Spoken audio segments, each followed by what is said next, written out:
Zdravo svima! Masti su hranjive materije koje se veoma sporo vare.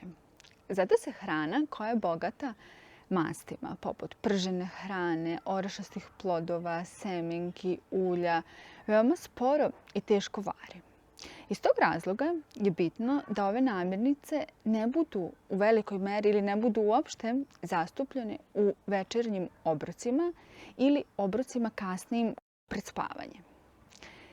Šta je ovdje problem? Problem je to što tokom noći, pošto je dugo vremena potrebno da se svari ova hrana, naši organi za varenje, kao što su creva, jetra, žuč, odnosno koji su fokusirani na varenje masti, će da rade i da vare tokom noći, a poenta i smisao našeg sna je oporavak, čak oporavak i naših organa, da bi se sami regenerisali, a ne da njihova energija bude usmjerena na varenje hrane.